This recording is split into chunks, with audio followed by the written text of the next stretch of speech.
is going to have to shut a little casket lid today over the same children you got frustrated with this morning.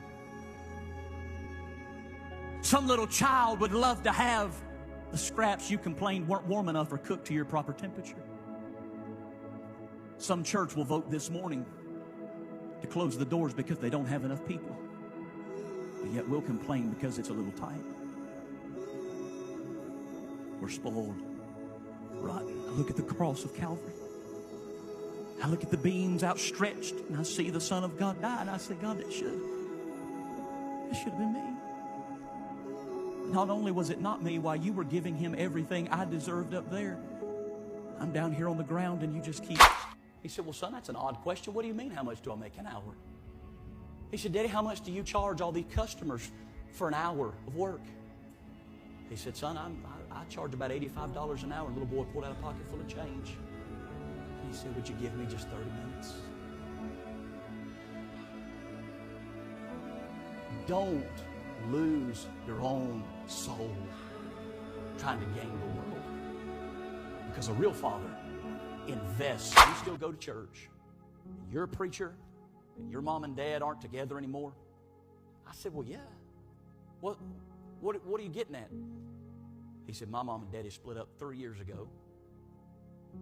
And it hurt me so bad I never stepped back into church. And I just was curious if what you said was true. I said, well, yeah, it is true. He said, okay, that's all I wanted to know. I said, time out. Why are you asking me this? He said, 1 week ago, I told the Lord. One night in my room, I looked up to heaven and I said, God, I'll go back to church if I can just meet one person that's been through what I've been through and still goes to church. And brothers and sisters, I just came all this way to tell you, the lower your value. He said, Daddy, how much do you make an hour?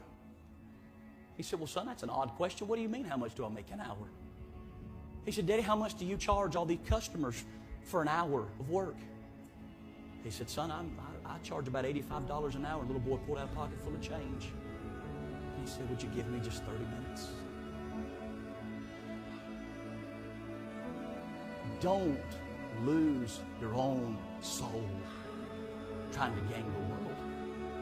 Because a real father invests. I wanted somebody that loved God, loved me. I didn't care if she could cook. I didn't care if she could clean, as long as she could kiss. Amen right there. I didn't care what she was. I prayed, and I prayed, and I prayed, and I prayed. And one day I met her. But what I didn't realize is the day I met her, the beginning of our journey was the ending of where God had been bringing her from. What you don't realize is God is a backstage operator. God is not out there on the front showing you everything He's doing. You see, while the curtains are closed on the situation you're praying over, God's behind the stage orchestrating pieces and moving things around and moving this person over there and moving that situation over there and giving you that thing right there and moving that over there. Our God one day is going to open up the curtain and you're going to see that the stage of your situation has been long set. Long before the curtain ever rolls, God was working.